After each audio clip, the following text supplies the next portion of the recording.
ঈদের ছুটিতে বাড়িতে যাওয়ার টিকিট পায় না অনেক যাত্রী। এই সমস্যা দীর্ঘদিন ধরে বাংলাদেশে আছে।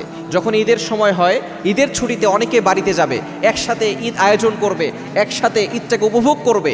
দেখা যাচ্ছে অনেকেই শহরে কাজ করে, ঢাকার শহরে দেখা যাচ্ছে জীবিকা নির্বাহের তাগিদে তারা বিভিন্ন জায়গায় ছড়িয়ে পড়ে। যখন তারা বাড়িতে যাবে ঈদের ছুটিতে, তখন তারা টিকিট পায় না। এই টিকিটের সিন্ডিকেট এটা বন্ধ করতে হবে।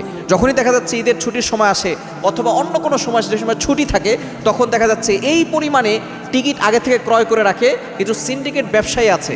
এরা দেখা যাচ্ছে এই টিকিটের মূল্য বাড়িয়ে দেয়। দেখা যাচ্ছে অল্প টাকায় তখন টিকিট পাওয়া যায় না, তখন এক টিকিটের দাম অনেক বেশি হয়ে যায়। যখন এই ধরনের সিন্ডিকেট তৈরি হয়, তখন কিন্তু যাত্রী যারা আছে তাদের জন্য অনেক কষ্ট হয়ে যায়। কেননা তারা বাড়িতে যাবে, পরিবারের জন্য একটা খরচ আছে, যাওয়ার একটা খরচ আছে, এরপরে পরিবার পরিজনের জন্য সেখানে কিছু আয়োজন করতে হয়, অনেকের জন্য ঈদের জামা কেনাকাটা করে। দেখা যাচ্ছে অনেক একটা হিউজ পরিমাণ খরচ হয়ে যায়।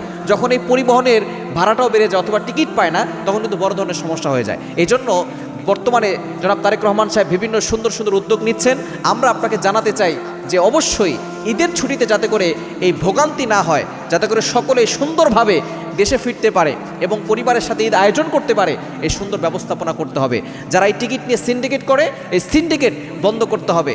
যারা টিকিট পাচ্ছে না অথবা আগে থেকে টিকিট ক্রয় করে এরপর এটা চড়া মূল্যে বিক্রি করতে চায়, এই সিন্ডিকেট বন্ধ করতে হবে এবং সুন্দর ব্যবস্থাপনা করতে হবে, যাতে করে সকলেই সুন্দরভাবে বাড়িতে যেতে পারে।